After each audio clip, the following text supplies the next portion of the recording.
Assalamualaikum warahmatullahi wabarakatuh. Halo anak-anak, selamat pagi. Apa kabarnya semuanya? Ibu harapkan kalian semua dalam keadaan sehat walafiat.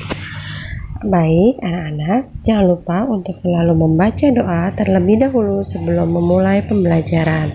Ya, hari ini kita masih belajar di kelas 2, tema 7, subtema 3, pembelajaran 3. Ayo amati gambar di bawah ini. Bermain di kebun sekolah. Saat istirahat, Siti dan teman-temannya bermain di kebun sekolah. Di kebun sekolah terdapat tanaman obat keluarga atau toga. Siti duduk di kursi di sekitar kebun sekolah. Mereka membaca buku cerita sambil menikmati keindahan kebun. Di kebun tampak kupu-kupu sedang terbang di antara tanaman. Dayu menyukai buku cerita binatang. Ayo mengamati. Ayo cari tahu tentang cerita binatang. Judulnya adalah Kupu-kupu Berhati Mulia. Dikisahkan pada suatu hari yang cerah ada seekor semut berjalan-jalan di kebun sekolah. Ia sangat senang karena bisa berjalan-jalan melihat kebun sekolah yang sangat indah. Sang semut berkeliling kebun sekolah sambil menyapa binatang-binatang yang berada di kebun sekolah itu. Ia melihat sebuah kepompong yang menggantung di ranting. Sang semut mengejek bentuk kepompong yang jelek dan tidak bisa pergi kemana-mana.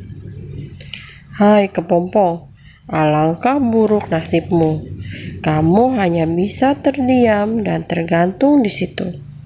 Ayo jalan-jalan, lihat kebun sekolah yang luas dan indah ini. Bagaimana nasibmu bila ranting itu patah? Kepompong itu hanya terdiam. Hingga pada suatu hari, semut berjalan-jalan di kebun sekolah itu.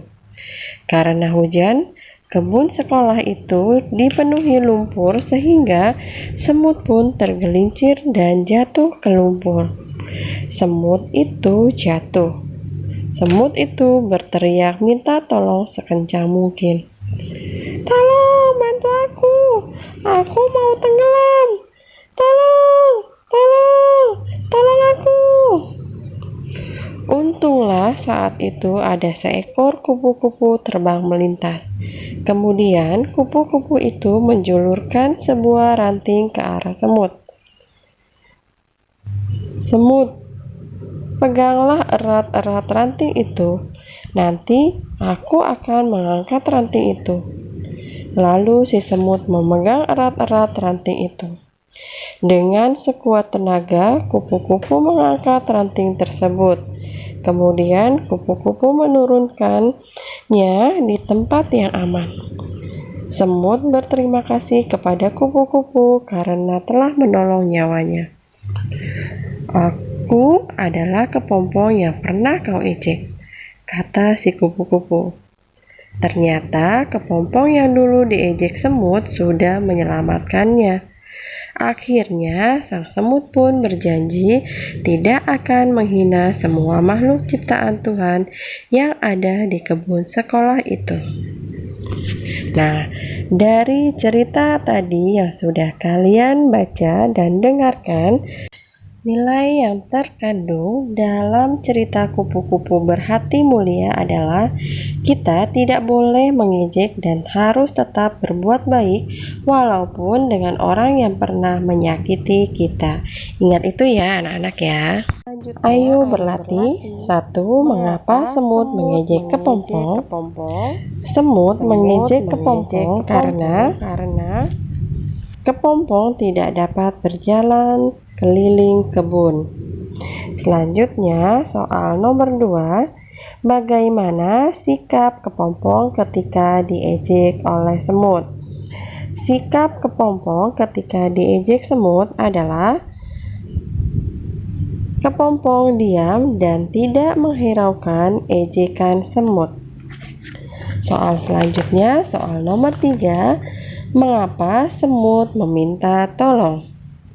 Nah, semut meminta tolong karena semut terjebak dalam lumpur. Soal nomor 4, bagaimana sikap kupu-kupu terhadap semut? Sikap kupu-kupu terhadap semut adalah kupu-kupu menolong semut. 5. Bagaimana cara kupu-kupu menolong semut?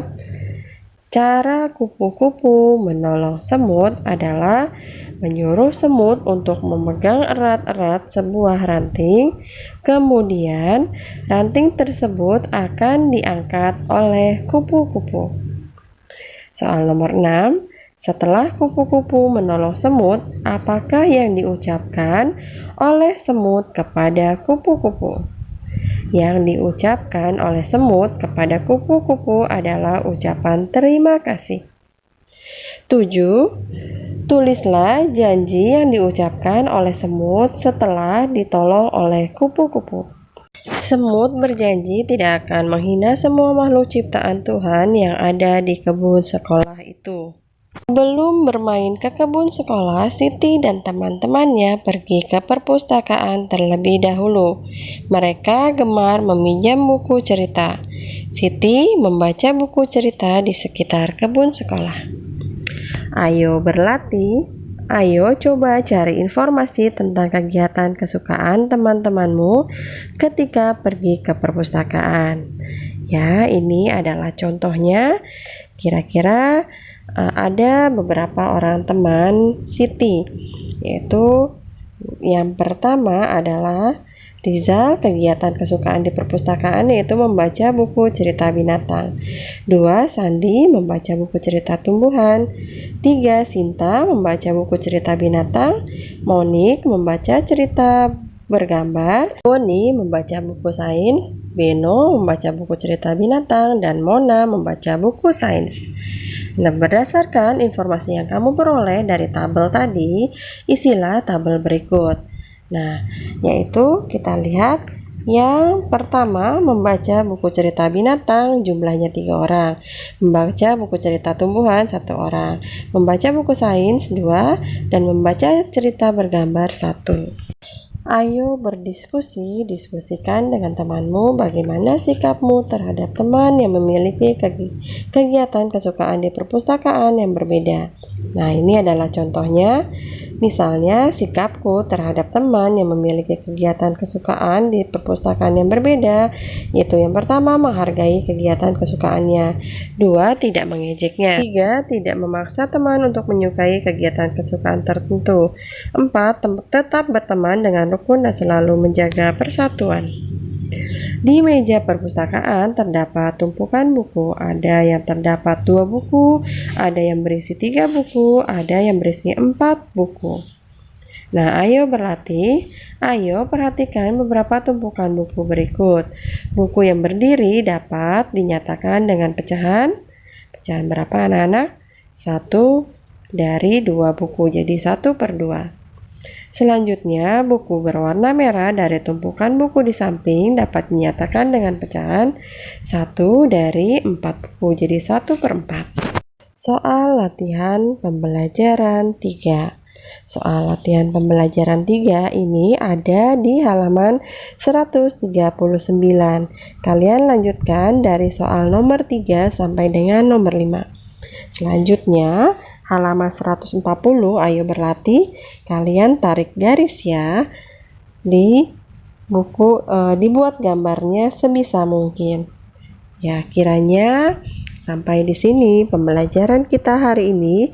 Terima kasih. Wassalamualaikum warahmatullahi wabarakatuh. Sampai jumpa.